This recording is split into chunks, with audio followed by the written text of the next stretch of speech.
I have a bona fide, bottom of the barrel, vile and disgusting crony swamp story for you.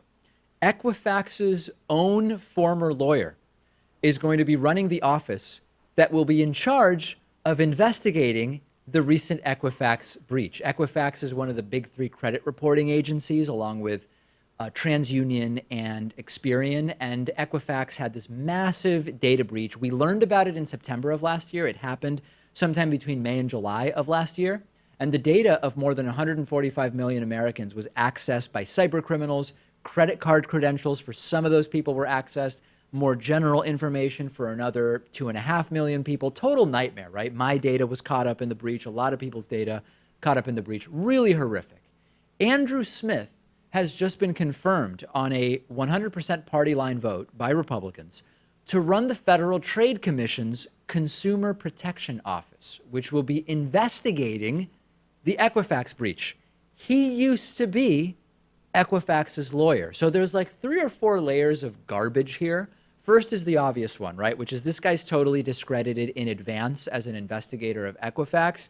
There's every expectation he's going to have to recuse himself from a bunch of investigations that are going on, including Equifax, including Facebook. He's done some work with Facebook as well. That's layer one.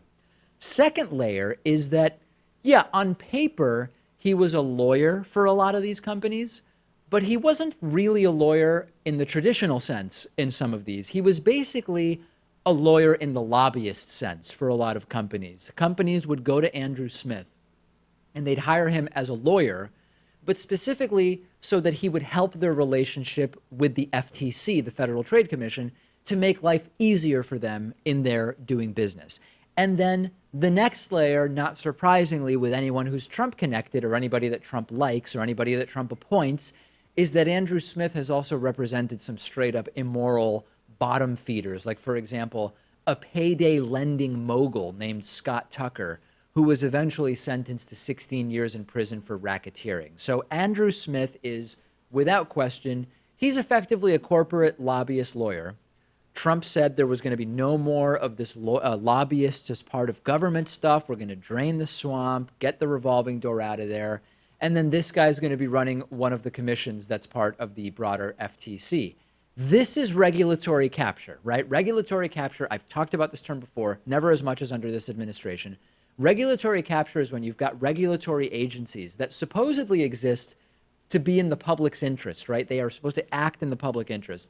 They get taken over by people working on the behalf of the industry that's supposed to be regulated. And regulatory capture is really the hallmark of the Trump administration. Look at Ajit Pai, right? Runs the FCC, supposed to protect consumer interests. He's a former Verizon lawyer. Rick Perry, Secretary of Energy, darling of the fossil fuel industry. Scott Pruitt, running the EPA, Environmental Protection Agency. He used to sue the EPA because they were doing too much to protect the environment that he felt went beyond their roles and responsibilities. He runs the EPA now, and then less well known is Julian Schmoke, who is running the Department of Education's unit that polices fraud in higher education. He used to work for a for-profit college named DeVry that's known for very, very bad things.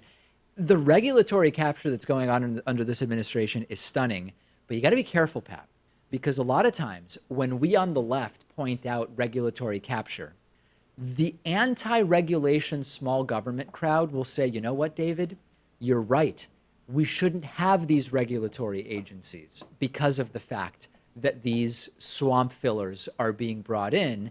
And of course, that's not the problem. The problem is not that we have regulatory agencies.